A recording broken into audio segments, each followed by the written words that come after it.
હોળી એટલે રંગબેરંગી રંગોનો તહેવાર. પહેલાના સમયમાં લોકો વૈદિક હોળી રમતા હતા, જેમાં કેસુડાના ફૂલ, હળદર જેવા અવનવા રંગો ફૂલોથી સમાવેશ કરતા હતા. પરંતુ જેમ જેમ ટેકનોલોજી આગળ વધતી ગઈ એમ એમ કેમિકલ યુક્ત રંગો આવવા લાગ્યા, જેથી તમારી ત્વચા અને વાળના એટલા નુકસાન થવા લાગ્યા. આજે અમારી સામે ઘણા બધા ઇશ્યુઝ લઈને લોકો આવે છે. જો આ બધા ઇશ્યુઝથી બચવા માંગતા હોય તો ચલો આજે વાત કરીએ કે આ ત્વચા અને વાળની સંભાળ કેવી રીતે રાખી શકીશું. હોળી રમ્યા પહેલા ત્વચા અને વાળમાં શું કાળજી રાખીશું?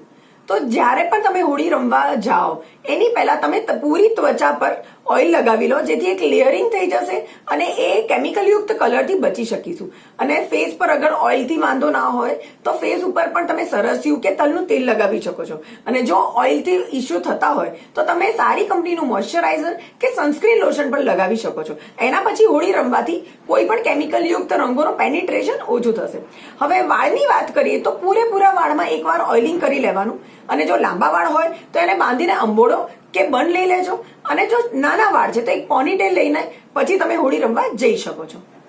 હોળી રમ્યા પછી વાળની અને ત્વચાની સંભાળ કેવી રીતે રાખીશું? તો જ્યારે પણ તમે હોળી રમીને આવો છો ત્યારે સૌથી પહેલા ત્વચા પર જે પણ કલર લાગ્યો છે એને ઓઇલથી કે ક્રીમથી નીકાળવાનો ટ્રાય કરવાનો.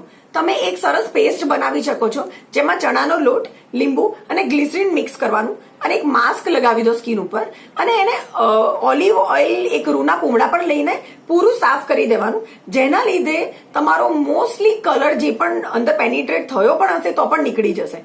અને આના પછી તમે એક હૂંફાળા પાણીથી નાહીને તમે ફરીથી એકવાર મોઇશ્ચરાઇઝર લગાવી શકો છો. આનાથી તમારી ત્વચા હાઇડ્રેટેડ રહેશે.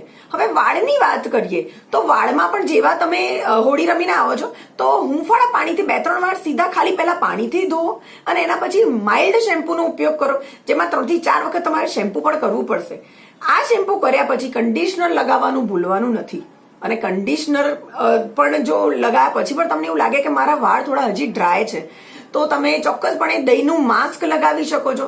દહીંના માસ્કથી તમારું લસ્ટર પણ આવી જશે, અને આ દહીંનું માસ્ક જો 3 થી 4 અઠવાડિયા સુધી યુઝ કરવામાં આવશે તો તમારી જે વાળમાં ચમક છે પૂરેપૂરી ચમક પાછી આવી જશે.